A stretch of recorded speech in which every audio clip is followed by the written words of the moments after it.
You're listening to the snobOS podcast, the podcast for Apple snobs.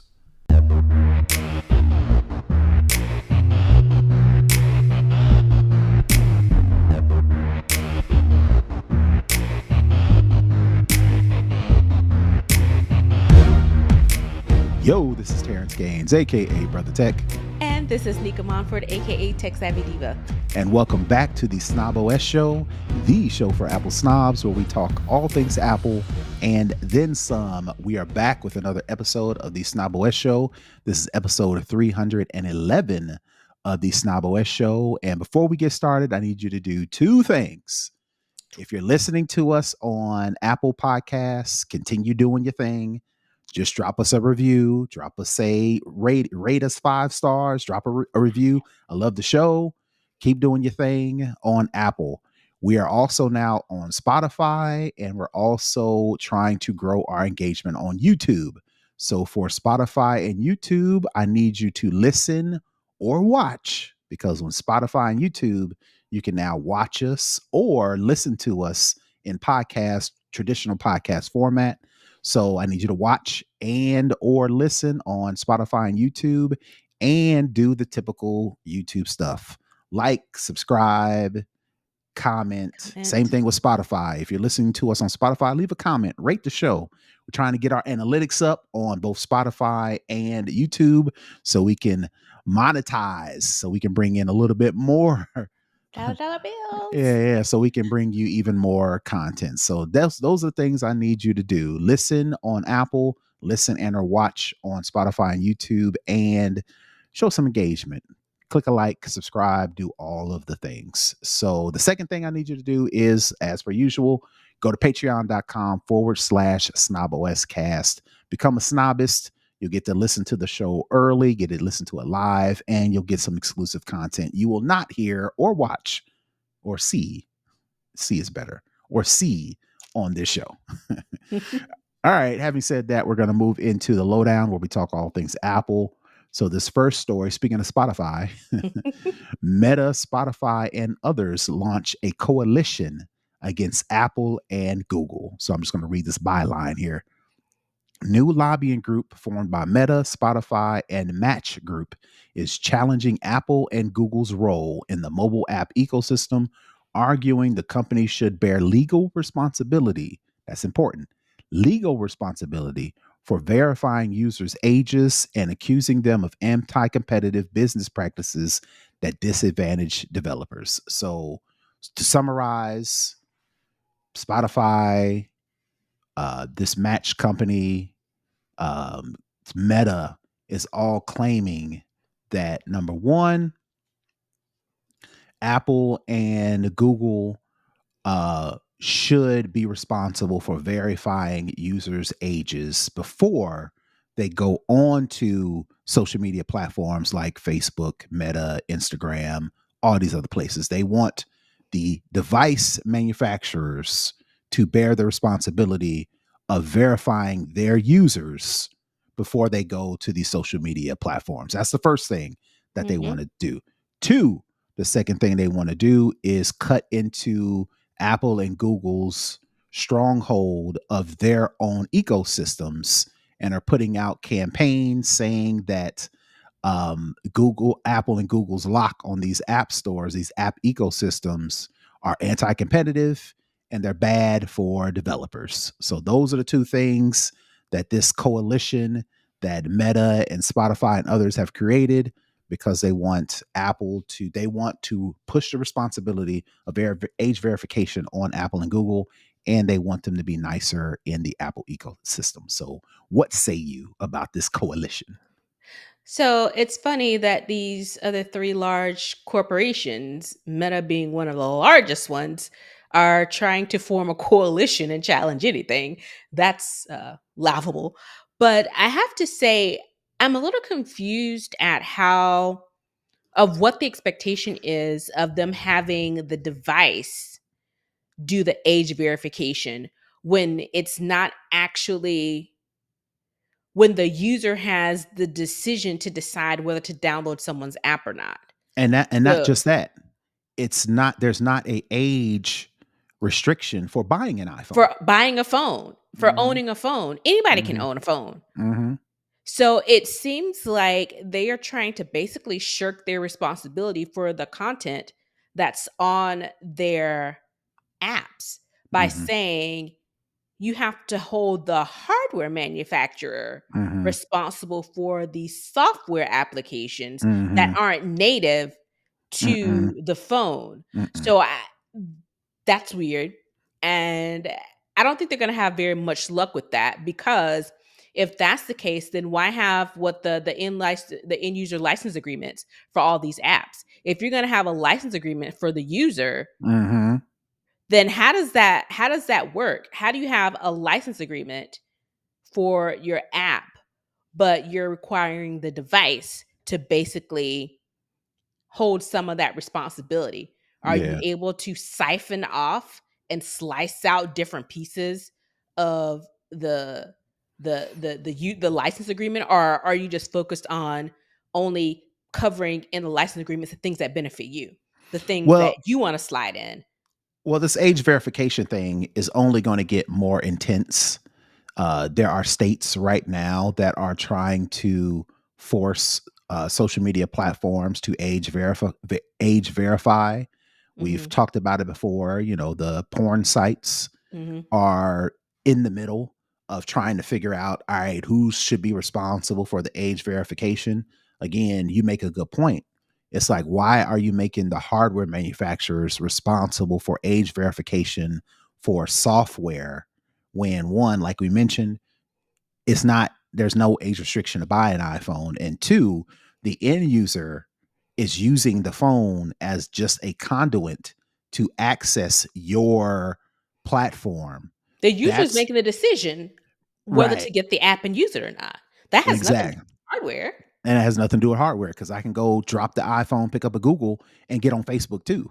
You know, Yeah. so it's like the social media, the software platform is the one that, like you mentioned, is should be the paywall, or should be the bodyguard, not the body, the bouncer rather. Mhm. Before you come into the club, you need to verify your age. It's not when you get into the car, because this is kind of like, what's that like? It's like, let's think of it like a club.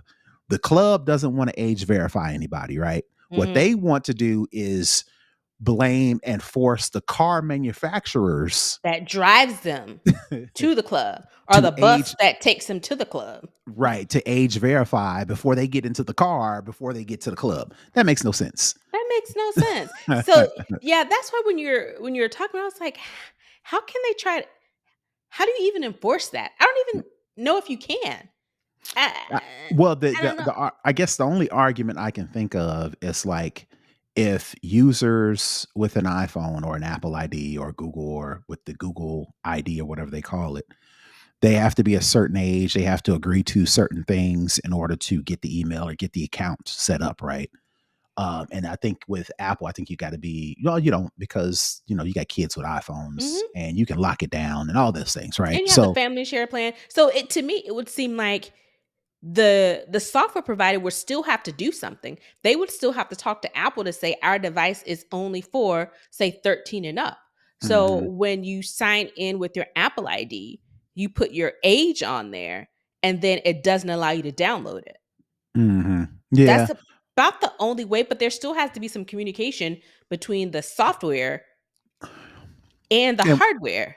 we're trying to think about this logically, but there's no logic I to don't it. there's because It's this it's is nuts. it's basically Meta and these software platforms don't want to put the They're extra shirking their money. responsibility. They don't want to put the extra money or the responsibility in building a platform that then verifies people's age. It's not like it's impossible, but they don't want to spend the money to do it. Yeah, And then with the app thing, they just don't want to be charged that crazy 30%. So they're saying, yeah. oh, it's anti-competitive. Heard it all before. It's just like they are trying not to be on the hook. Different people That's have all. tried the same thing with this Hmm. whole app store thing, and it would be one thing if it was just say Apple, and the only way you get your apps on these phones is by going through the Apple ecosystem. But that's not the case. Google Hmm. has their own ecosystem, and Apple has their own ecosystem. So it's not like it's a non-competitive environment, right? Right. Right.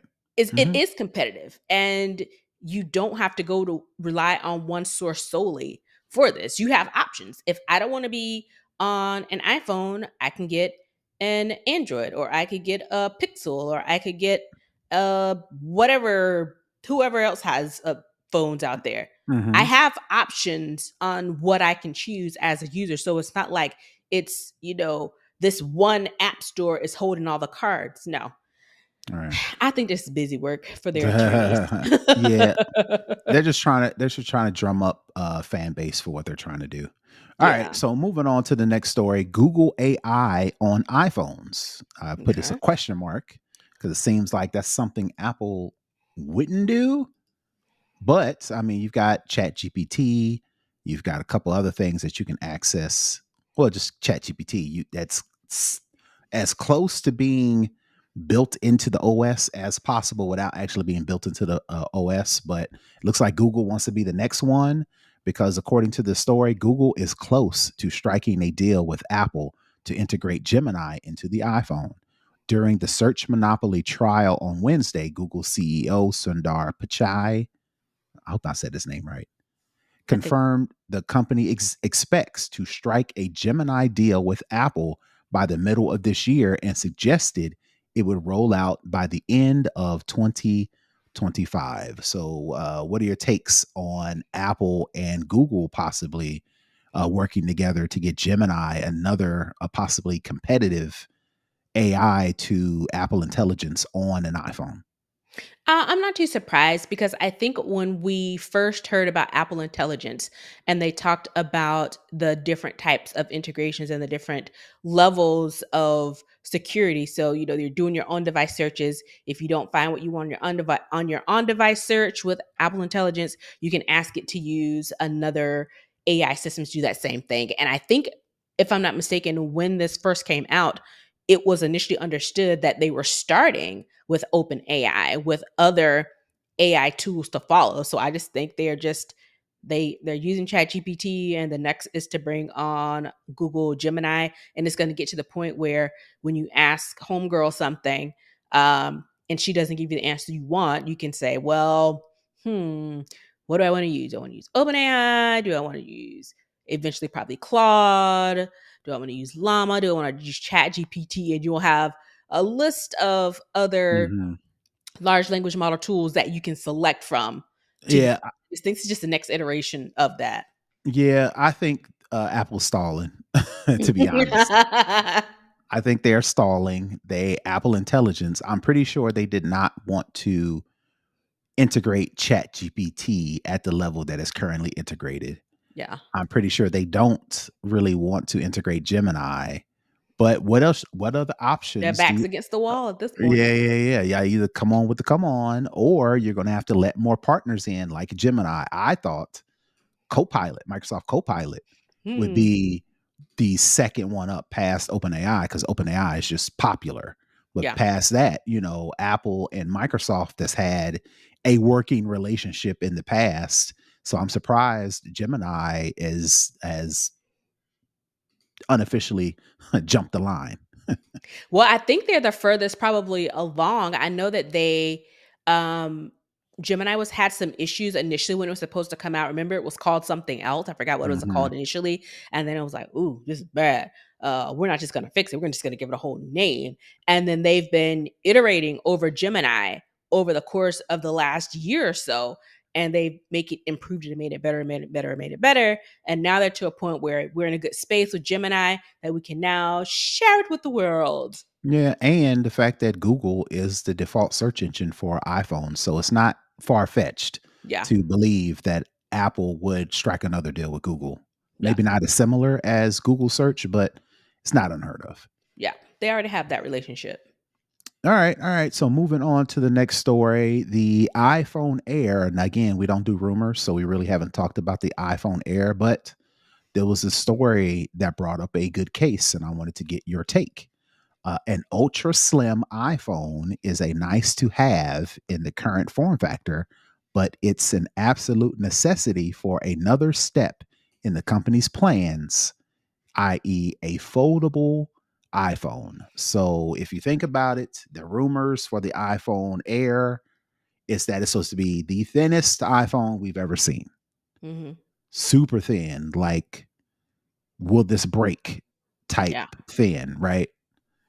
And I think this story that I found makes a good case in 9 to 5 Mac that the reason why they're making the iPhone Air so slim is so when they stack another one on top of it for this foldable phone, it won't be as thick as some of the foldable phones currently in the market. You think of the Samsung Galaxies. Mhm. I've seen them and I've held them. They are usable as just a one screen phone, Mhm. but it is thick. But then you fold it out, you can see why. You can see the benefits, right? But Yeah. Apple is, I believe that Apple does not want to sacrifice on thickness just to make a foldable phone. Mhm. So to me, it's plausible that they would come out with an iPhone 17 Air to see how that works in the wild and then Mhm. sandwich another one on top of it in 2027 or Mhm. 2026 for this foldable phone because Apple has struck out recently in the past couple outings with the Vision Pro, Mhm. with the and with the Apple Intelligence. So it's like we need a win. They need a And win. nobody's really asking for a foldable iPhone, but they need a Mhm. win. So I can see them doing the iPhone Air as a prelude to a foldable Mhm. phone. What do you think? So, I didn't think this is where you were going with it being a people call it foldable, it's a flip phone. Well, You you won't know what I ever. mean. Yeah. Yeah.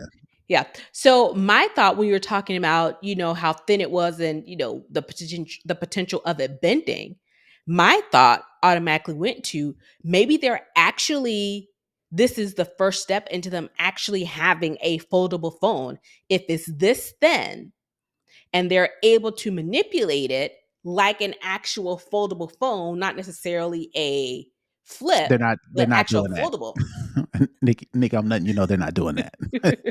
Foldable phone is something that you fold in half for like a book. You can fold a technically you can fold a book, but you're not really folding it, you're just closing it. Closing it. Yeah. Right. So the same thing, but yeah, you've said this multiple times, Yep. and I'm telling you, I'm we not have letting it go. Not we have adopted foldable phone to be a phone that closes and close. opens. Yeah. But no, when you were talking about it and you were saying about the bending, I was like, oh, is this going where I think it's going? Is it going to the fact that they may be trying to thin this out, Mhm. even more? And that's why I was like, oh, this is where it's going. Then when you mentioned, flipping or what, I was like, oh, okay. Um, I guess this is what they're trying to do Mhm. because to me, the iPhone Air, I've said it before and I will continue to say it, it just doesn't make sense to me Mm-mm.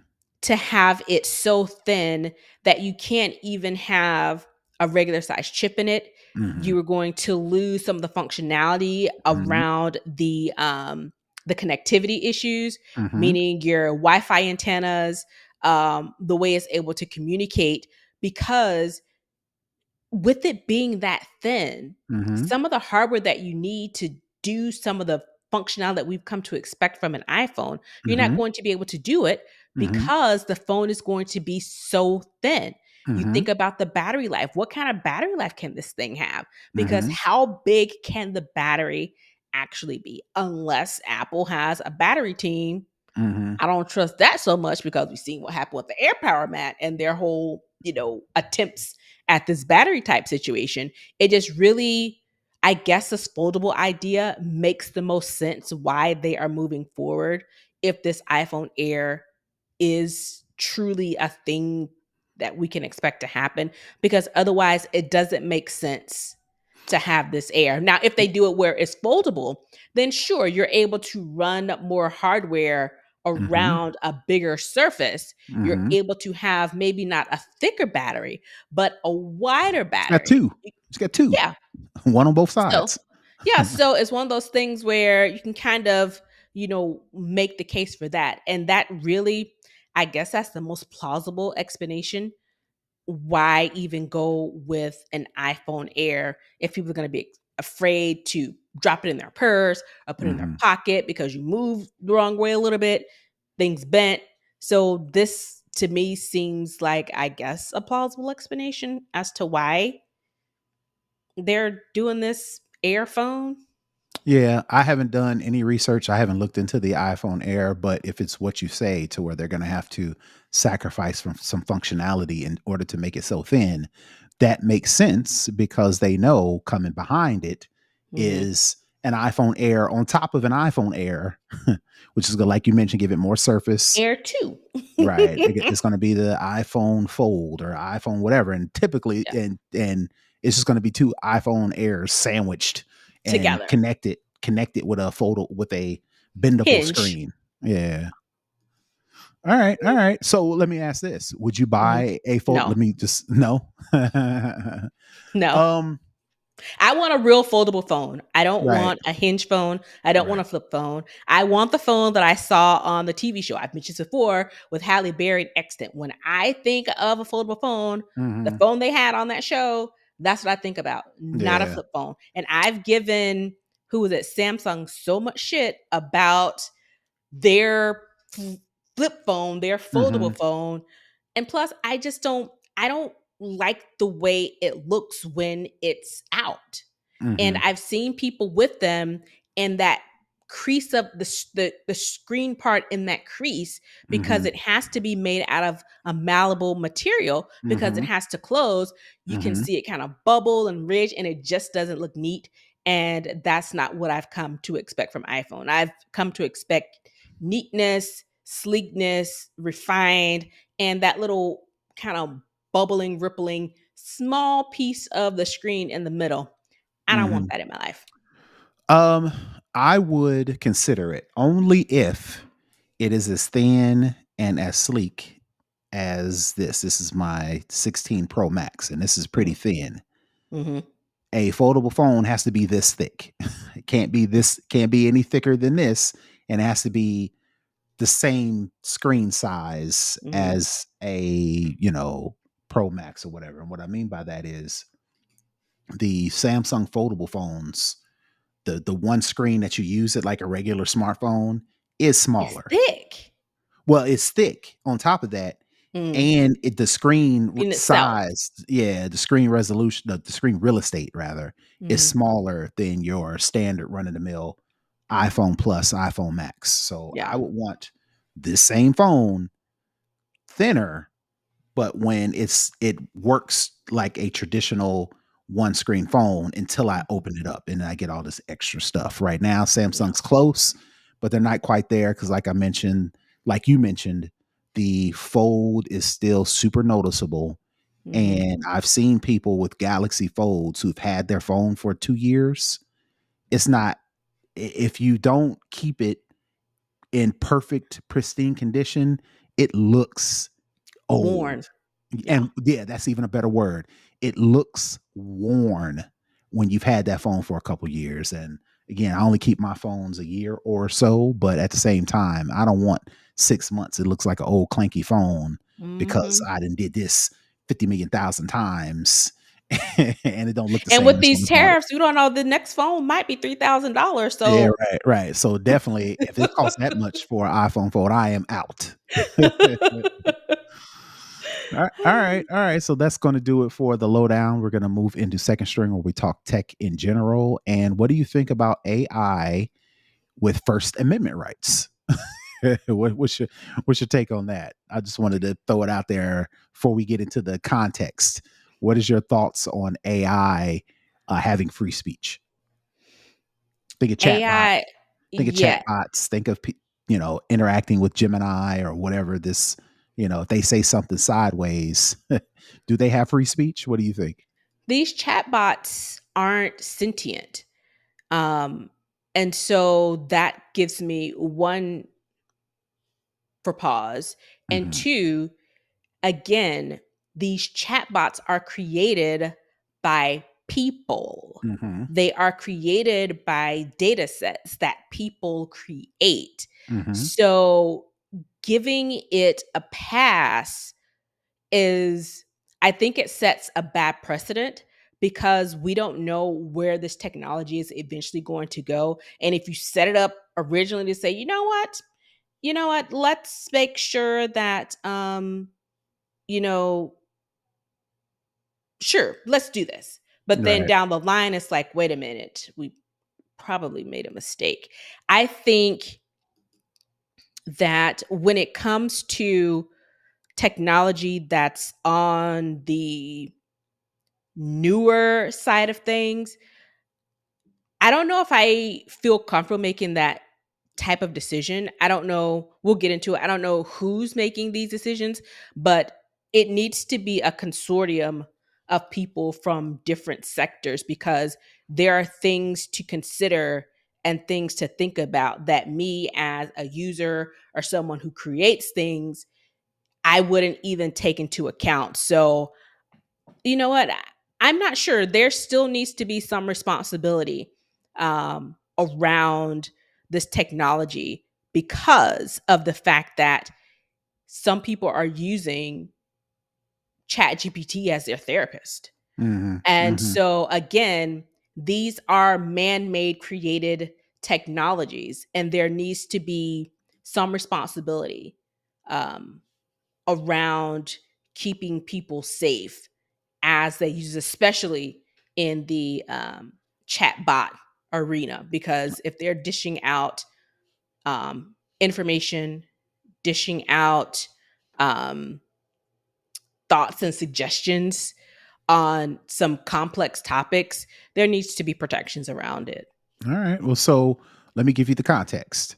So, pushing to dismiss a lawsuit alleging that its chatbots caused a teen's suicide, Character Technologies is arguing that the chatbot outputs should be considered pure speech, quotes, deserving the highest degree of protection under the First Amendment. So basically, in their motion to dismiss, the developers of Character.ai argued that it doesn't matter who the speaker is, whether it's a video game character spouting scripted dialogue, a foreign propagandist circulating misinformation, or a chatbot churning out AI generated responses to prompting.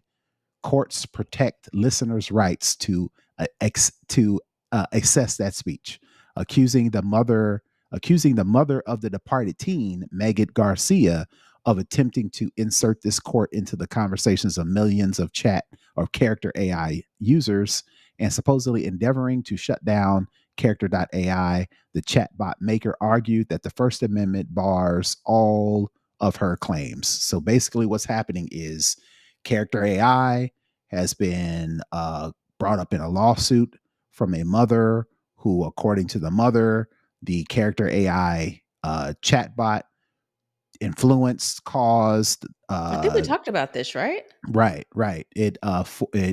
This teen decided to unalive themselves based on the conversations it had with this character.ai. Character.ai is saying, even though that may be the case, you can't come after us because character AI should have First Amendment rights. And First Amendment rights says, I didn't make this person unalive themselves. So I shouldn't be held responsible by just having a conversation and then subsequently this person unalives themselves because I'm protected by my First Amendment rights as a human. So this character AI is trying to say, hey, we're protected by the same rights because of what you said, like you mentioned, Nica, that humans created this. So since Mm-hmm. humans created it, then it should be protected from First Hmm. Amendment. So I that's can. their argument. I hadn't thought about it that way, but I guess that is a point to be made. But also, a point to be made is freedom of speech doesn't come without consequences. Sure. And I think what they're only trying to do one part of the free speech. Right. And Like that's that we should be everybody able to say what does. yeah, Right. we should be able to say whatever we want because I got free speech. I can say whatever I want. Nobody can Mhm. tell me what to say or what not to say. Right. Sure. But that doesn't allow you to be completely free of any culpability. You Sure. know, the whole thing, you can't yell fire in a crowded room and say that's free speech Hmm. without, you know, it being consequences. So that's Right. why I said this. this type of technology ushers in a new thought process, because I really think you can see it kind of on both sides. The chat itself isn't sentient, it's created by people. So if it's created by people, then that should have rights, right? Or is you're saying you're creating this, and it's people are creating it, so it's one of those things where you need to have some guardrails on it as well. So like I said, it ushers in a new thought process on how do we handle this in the future. Right now, whatever the outcome of this is going to set precedent, whether the courts agree with character AI and say, yeah, sure, you have AI rights. I can see this thing going completely off the rails with people doing stuff and lacking, because there are responsible AI entities. Responsible AI is a whole thing. Um, AI ethicists, those are actual people who do that as a career. That's why you see a lot of AI researchers who have doctorates in philosophy, because you're trying to put humanity in something that is not an animate creature, right? Mm-hmm. So you have to try and blend those two things kind of together to make it work. So it's one of those things where I don't think there's an easy answer to this. I don't know if the courts are going to be able to rule definitively on this one way or not, because there are so many aspects to come at it with. And I don't know if these judges or people making these decisions have the right knowledge base to understand this and in its context. So I don't know. I don't Well, know. so you said it, and I think it needs to be as simple as this: the AI ain't sentient. It is not coming up with these thoughts, these words, the expressions on its own. It is getting this information that has been curated, that's been pulled, that's been downloaded, that's been uploaded, that's been transcribed, Scraped all over the world. however you want to do it. AI is reading or interpreting what to say next based off of the information that has been given by the creators, right? So Based as a solely result, off text. Yeah. right. So as a result, the creator should be held responsible because the chatbot did not come up with this, whatever this conversation was on its own that caused this tragedy. It's pulling from somewhere. Where it's pulling from, that is the responsibility. That's the question. That's where the responsibility should lie. Now, until intelligence starts to manifest itself in inanimate objects, then we can have this conversation. We ain't there yet. They're just pulling from a script. They're just pulling from a database. So whoever owns the database, you're responsible until for now, for the time being. We can have this Yeah. conversation later when things change. Yeah. Yep. Yep. Scary times indeed. Well, yeah. So, all right. So that's it for second string. We're going to move into for the culture, where we talk tech, or not tech, culture in general. This is in our backyard. This is falling on the back end of the NFL draft, where Shadeur Sanders, the son of Deion Sanders, was much talk during the NFL draft.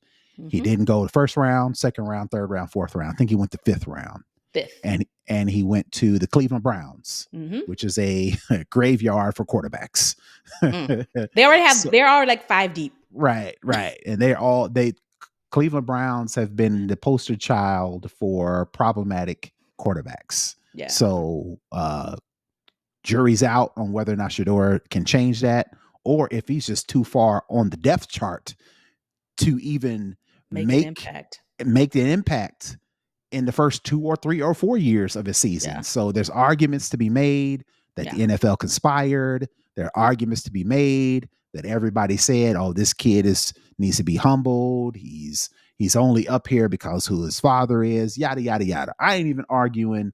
That ain't even the point of the conversation. Mm. The point of this conversation is everybody decided they wanted to pile on to what was happening to Shadeur Sanders during this NFL draft.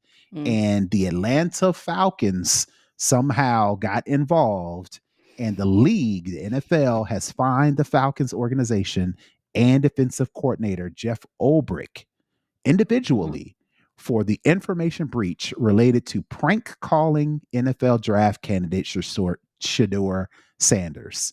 Jeff Ulbrich's 21-year-old son got Shadeur Sanders' number from his dad's iPad, then prank called Sanders pretending to be New Orleans Saints general manager. So basically what happened was Mhm. during the NFL draft, teams get together, owners get together, front office gets together, they decide, they have a conversation. They may or may not call the player that they're interested in drafting to let them know, hey, we're about to draft you. 2 or 3 minutes later, the Names commissioner called. walks out and says, for the whatever pick, whatever the Cleveland Browns select Shadeur Sanders. What Mm. this dude's son did was he pretended to be the New Mhm. Orleans general manager, called Shadeur Sanders and said, hey, we're interested in drafting you. You look good. You check all the boxes. We're interested in drafting you. You just got to wait on the draft. So on top of all the stuff that was happening to Shadeur Sanders during the NFL draft, his whole mindset, whatever the case may be, he's also Mhm. getting called by an Mhm. NFL team, which Mhm. is crazy. Mm. So as a result, the Jeff Ulbrich's son apologized. He put this long post on Instagram saying that was a terrible mistake. You know, Misspelling the kid's name. shame on me for messing up your night, yada yada yada. But Mm. but even more than that, the NFL fined the Atlanta Falcons and the daddy Jeff Mhm. Ulbrich a total of $250,000, which Ulbrich, I think his share of that is $100,000. So this Oh, dude, I thought it was 350. I thought the team got to pay at 250 and then the coach had to pay 100,000. no, the way I'm reading it is, well, let me make sure, because what I got from, yeah, Ulbrich owes 100,000, and the team as a whole owes 250,000. So to me, when it says as a whole, that means including Jeff Ulbrich's Oh. 100,000, the team as a whole owes 250. So Ulbrich Oh, paid okay. 100, Ulbrich paid 100, the Atlanta Falcons paid 150. Okay, because So it was circulating was 350 because the dad owed yeah, 100 and they okay. Either way, it's still a lot of money. it is a But continue. lot of money Yeah. to be my bad for prank calling you, which again brings up that whole, you want to talk about nepotism and Shadeur Mm. Sanders and Deion Sanders. We gonna talk about nepotism and Mm. how this kid, and he ain't no 16-year-old. That's the 21. thing. He's not a 17-year-old, he's not an 18-year-old. He is a 21 Grown year man. old adult. Mm-hmm. Decided he wanted to steal the personally identifiable information Mm-hmm. from the Atlanta Falcons, because you got to look at it this way. They're trying to frame it as, oh, it's just a prank call. But if we Mm-hmm. being technical about it, he stole Shadeur Sanders' personally identifiable information and used it and shared it, and then used it to further harm, detriment, whatever you want to call Right. it. Nobody's looked Right. at it like that. Everybody's looking at it as, oh, it was just the kid's dad got a hold of his dad's iPad and decided to play a prank. No, no, no, no, No. no. Mm-mm. If Shadeur Sanders wanted to sue the He Atlanta could. Falcons And he's for in his right. HIPAA violations. Now again, HIPAA deals with healthcare and all that stuff, but at the same vein, personally identifiable information, if leaked or stolen or lost, can bring Right. some legal challenges. And we don't know what that data was because these teams have these full dossiers on these Mhm, players. So you don't mhm. know what information this Kid what is got a it? hold of. Uh-huh. Jax got a hold of. And Yeah. that's why the team got fined Right. because this is a data breach. It may Yes. not be the typical data breach where your The email dark gets leaked web. or Yeah. this hacking or something. No, this is still a data breach because Yep. this was a team iPad. Yep. This wasn't the dad's personal iPad. It was Nope. his Atlanta Falcons issued Mm-hmm. corporate iPad. And Mm-hmm. so the dad got fined because he's not keeping this thing locked. Nope. Apparently The not. the Atlanta Falcons got fined because they don't have methods in place to secure personal data.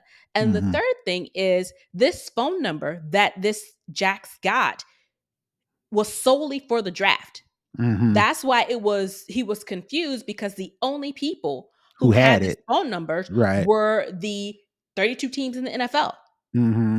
These are the only people that had that number.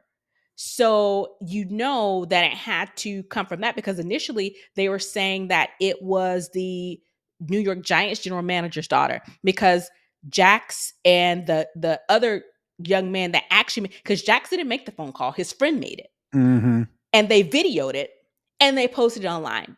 And so all this happened at Ole Miss. The New York Giants general manager's daughter goes to Ole Miss, so that's why she was initially in the mix. And there was a lot of conversation about Dion wanting him to go to the Giants, so that's why she got brought up in the mix. But all that to say, outside of the emotional stuff, they were already predicting that he would go definitely in the top 10, talks for Mm-hmm. in the top 3. And Mm-hmm. then when he slipped through the first day, he slipped Mm-hmm. through the second day, and then he got in, I think it was the third day was round 5, maybe either the second or third day. And I'm sure it was already pretty taxing because even though Jax is 21 and he's adult, Shadeur is what, 21, 22, these are still emotional things. This, Right. Shadeur has been ridiculed from adults and Mm-hmm. millions of people around the world. His dad has been, that way, his teammates, his brother, all of these emotional things, and you're already on edge because you're predicted to go this way, and then it's completely the other way, and people online picking at you, laughing at you, talking, ha ha ha, he deserved it, he's not really that good, all of these things.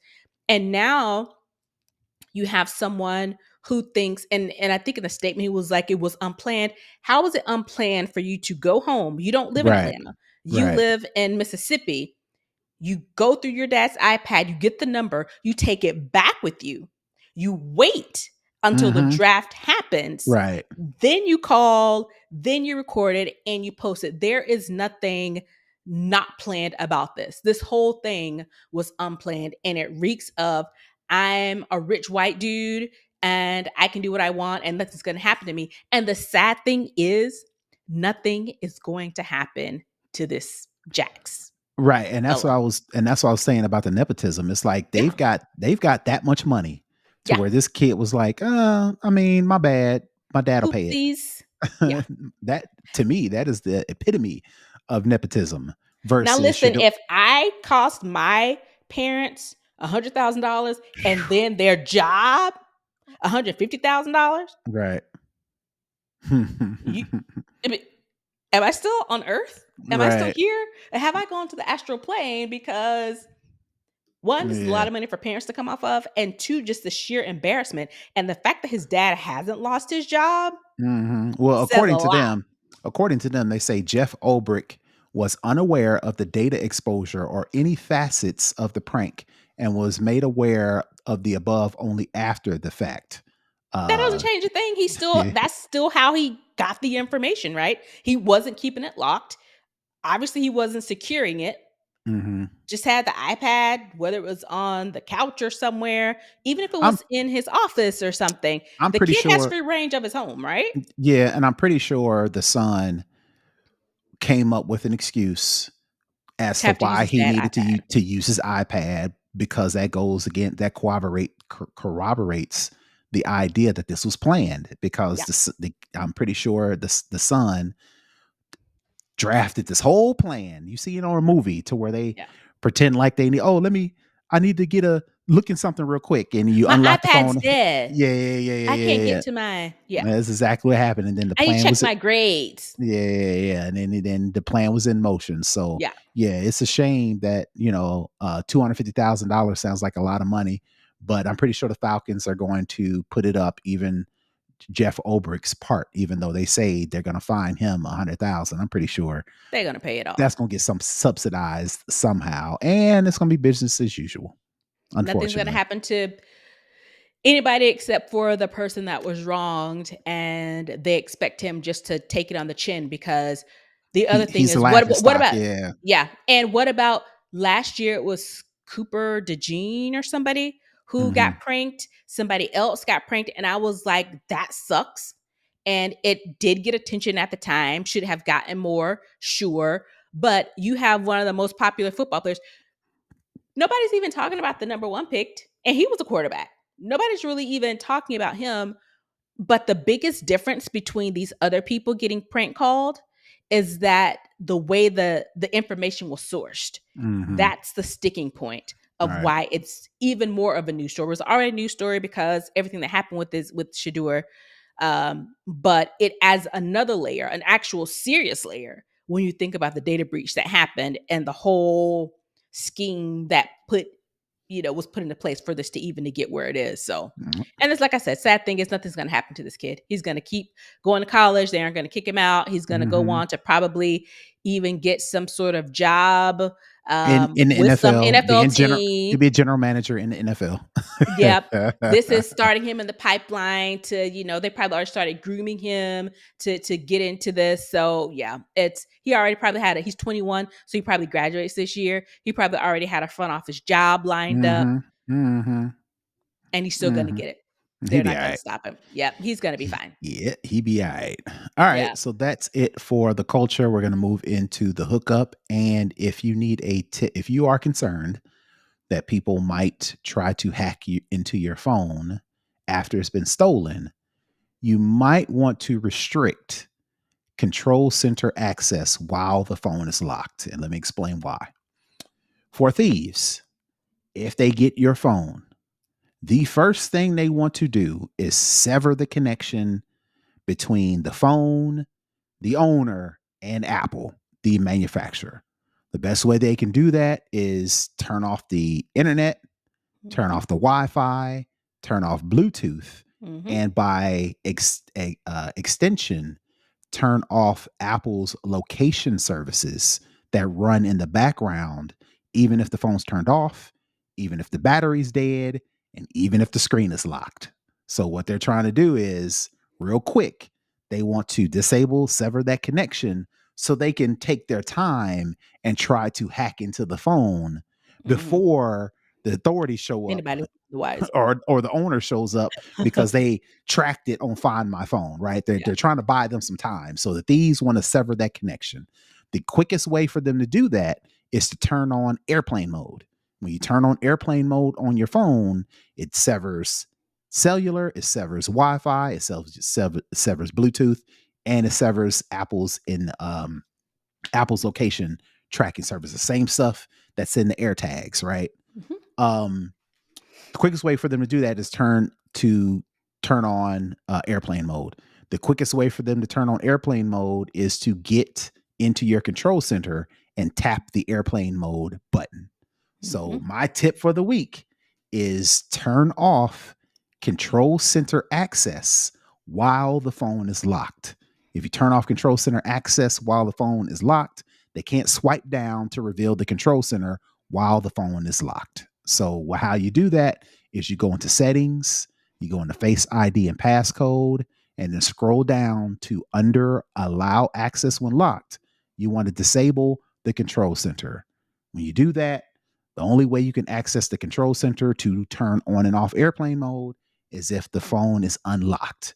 If you're typically locking the phone when you put it in your pocket or your purse, or it locks automatically after 1 minute, 5 minutes, whatever the case may be, after it's locked down, they can't get into your phone except for Face ID and for passcode. So they steal your phone. Now they got to work faster before you show up at their doorstep like, hey, find my phone, said my phone is here. that buys them a little bit more time. Yeah. So that's my hookup for the week. To lock down your phone as much as possible. And I would suggest turning off control center while the phone is locked. So you can't access the control center and mess around with your phone until the phone is unlocked. All right. So that is my hookup for the week. And Nica, if you don't have anything else, that is going to do it for this week's show. Tell the folks where they can find you. You can find me at Tech Savvy Diva everywhere.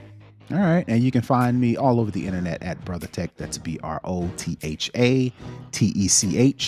To learn more about the show, please go to our website, go to snobOS Cast. You can listen to the show there live. You can stream it. You can also download it to your favorite player. Again, like I said at the top, we're focusing on Spotify. We're focusing on YouTube. We're focusing on Apple Podcasts. But at the very least, get it wherever your podcast player of choice. We prefer you just listen, and then all the extra stuff is bonus. So please do the bonus stuff. And until next week, we are out. Peace. Bye, everybody.